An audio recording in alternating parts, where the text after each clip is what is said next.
Bonjour à tous et à toutes, c'est les bienvenus à la prière du matin. Avec une grande joie, nous commençons notre journée. Nous nous confions au Seigneur, à la Vierge Marie. Et aujourd'hui, nous fêtons aussi Saint Louis Grignon de Montfort, n'est-ce pas? Ce grand saint qui a écrit en fait des excellentes pages, des excellentes méditations et même un traité, le traité de la vraie dévotion à la Sainte Vierge Marie. Donc, c'est quelqu'un qui a chanté, en fait, les gloires de Marie, la beauté de Marie. Donc, je vous invite aussi aujourd'hui à demander son intercession pour que nous puissions avoir davantage cet amour et cet attachement à notre maman du ciel. Amen. Au nom du Père, du Fils et du Saint-Esprit. Amen. Je vous salue Marie, pleine de grâce. Le Seigneur est avec vous. Vous êtes bénie entre toutes les femmes. Et Jésus, le fruit de vos entrailles, est béni. Sainte Marie, Mère de Dieu, priez pour nous pauvres pécheurs, maintenant et à l'heure de notre mort. Amen. Notre-Dame de la sagesse, priez pour nous. Nous allons aujourd'hui prendre l'évangile de Jean, chapitre 6, versets 52 au 59. En ce temps-là, les Juifs se querellaient entre eux. Comment celui-là peut-il nous donner sa chair à manger? Jésus leur dit alors, Amen, Amen, je vous le dis, si vous ne mangez pas la chair du Fils de l'homme, et si vous ne buvez pas son sang, vous n'aurez pas la vie en vous. Celui qui mange ma chair et boit mon sang a la vie éternelle. Et moi, je le ressusciterai au dernier jour. En effet, ma chair est la vraie nourriture, et mon sang, le vrai boisson. Celui qui mange ma chair et boit mon sang demeure en moi et moi je demeure en lui. De même que le Père qui est vivant m'a envoyé et que moi je vis par le Père, de même celui qui me mange, ou lui aussi vivra par moi. Tel est le pain qui est descendu du ciel. Il n'est pas comme celui que les pères ont mangé. Eux, ils sont morts. Celui qui mange ce pain vivra éternellement. Voilà ce que Jésus a dit à l'heure qu'il est enseigné à la synagogue de Capharnaüm. Acclamons la parole de Dieu.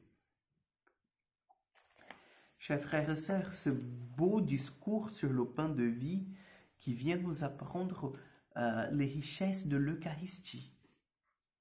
Lorsque le Seigneur nous parle de pain de vie, je pense que pour nous les catholiques, c'est très facile de faire le lien direct avec l'Eucharistie, qui nous soutient, qui nous donne en fait cette force de résister au mal ici-bas. Mais en même temps, chers frères et sœurs, ça ne s'arrête pas là. C'est, oui, le sacrement de l'unité. L'Eucharistie, c'est le sacrement de l'unité et c'est le sacrement par excellence. Nous pouvons dire que de tous les 7 sacrements, le plus important, le plus grand, c'est le sacrement de l'Eucharistie. Ah bon, Père César, mais plus grand que le baptême, parce que sans le baptême, on ne peut pas recevoir l'Eucharistie. Tout à fait. Parce que si vous voulez, tous les sacrements, en fait, vont nous amener vers la source des sacrements que c'est Jésus lui-même. Et l'Eucharistie, c'est quoi? C'est le corps du Christ. C'est Dieu lui-même qui se donne à chacun de nous. C'est Dieu lui-même, en fait, qui est là, présent dans le sacrement.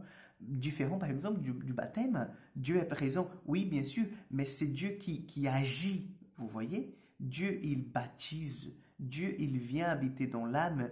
C'est Dieu qui fait une action. Dans l'Eucharistie, en fait, c'est Dieu, tout simplement et passivement, que se donne à chacun de nous.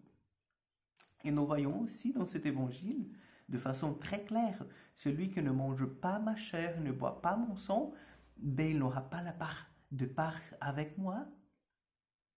Donc oui, chers frères et sœurs, quand nous communions, nous recevons Dieu lui-même en nous. C'est pour ça qu'il faut en fait que nous ayons cette conscience pour recevoir Jésus en toute dignité.